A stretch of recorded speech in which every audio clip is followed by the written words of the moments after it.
Hey guys, welcome back to Once Bitten, the show where we talk about myths and monsters and everything in between. I'm your host, Mark Beatty. This week, we're going Greek. That's right, we're talking about the giant three-headed dog that guards the underworld, the Cerberus. So the Cerberus appears multiple times throughout Greek mythology, usually as one head, two head, or three heads, most commonly with three heads. It also has a serpent for a tail and a mane of snakes. In some depictions, it also has the claws of a lion. Although when you're that big, dog claws are good too. So what's the importance of the Cerberus? Well, he guards the underworld. It allowed no one that was living to enter the underworld and no one that was dead to leave. In ancient Greece, when somebody died, they would put a gold coin and also a piece of like bread or a sweet or something. The gold coin was for the ferryman. Although Charon's job was to ferry people, dead souls, to the entrance of the underworld, he was kind of fickle. Like, he would actually make you wait a while. To get past this, people would give him a gold coin. And you're probably wondering, where does the sweet or the bread come in? People would actually give that to the Cerberus as they walked by, as a way of saying, like, please don't eat me, I know I'm a soul, but don't eat me. To give a bit of backstory on the Cerberus, we actually have to discuss another Greek figure. We're going to be talking about Hercules. No, not that Hercules. That Hercules. Sorry, it's The Rock. I love The Rock. Can we just put up his picture one more time? Thank you. Why am I not saying the Disney movie? Well, in the Disney movie, Hercules is actually the son of Hera and Zeus and was turned into an immortal by Hades. That's not the case. In Greek mythology, Zeus actually slept around a lot.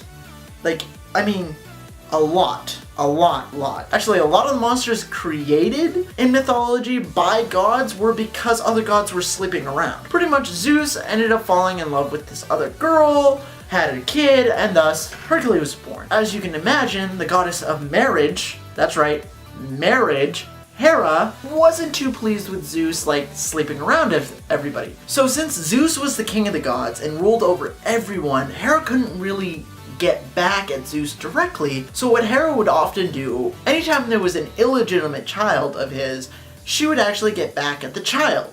In this case, she ended up driving Hercules insane and made him kill his wife and kids. Yeah, I'm pretty sure that wasn't in the Disney movie. Nope, absolutely sure that wasn't in the Disney movie. It was in the Rock movie though. Let's just show another picture of the Rock. So after Hera drove Hercules insane and he came back to his senses, he had to make up for his crime because he did actually kill his wife and kids. That makes a lot of sense, right? But imagine them going to court saying, hey, this giant Greek goddess wanted to get back at my dad, so she made me go insane, and I killed my wife and kids. Hercules ends up working for this king for about 12 years. Actually, depending on the story, he worked for the king for 12 years, and each year he did a labor, or he just had to complete 12 labor. Actually, in the Disney movie, they got some of that right. The Hydra was actually one of Hercules' 12 labors. You know that giant monster, every time it chopped off one of its heads, it would just regrow another head? Well, in the mythology, Hercules would chop off a head and then burn it with fire so it wouldn't regrow. But to save time and probably animation and be a little less gruesome, Disney decided to just smash it with rocks. The last trial Hercules had to do was tame the Cerberus and prove it to the king. To do this, he went to the underworld and talked to Hades.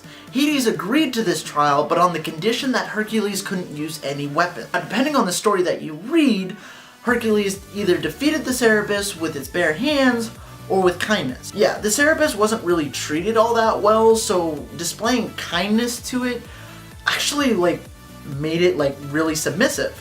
Actually, in the books, Percy Jackson and the Olympians, Annabeth showed the Cerberus kindness, played fetch with the Cerberus, and the Cerberus, treated them well. So it just goes to show, even if they're a giant, massive, three-headed dog, treat your dog well. Yeah, just treat any dog well. Don't be a dick. There's actually a lot of stories about different heroes trying to get past the Cerberus. One of them was a musician played music.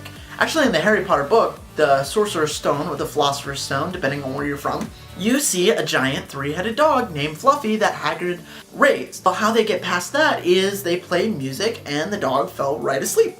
This is actually paying homage to the original Cerberus. So you might be wondering, about why there are so many different versions of the Cerberus. Why is it sometimes with one head, two heads, three heads, mane of snakes, claws of a lion, serpent's tail? Why is it always like that? Well, back in ancient Greece, there wasn't very many books. There wasn't very many ways of writing it down a story. So what a lot of people would do, Homer is famous for this, would just travel around, get a bunch of people together, and then tell the story.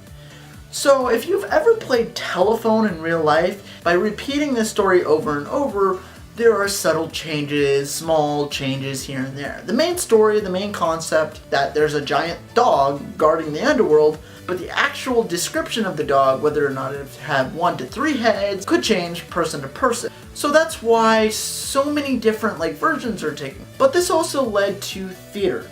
People walking around just telling stories eventually led to what we know as theater today, which eventually led to television and film and movies, and even this right here, YouTube.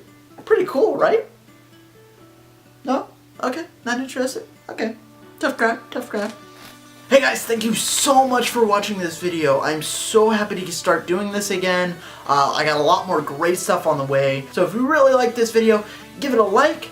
Comment down below what you thought about this episode, what you would like to see in future episodes, or pretty much anything. I'd love to hear from you guys.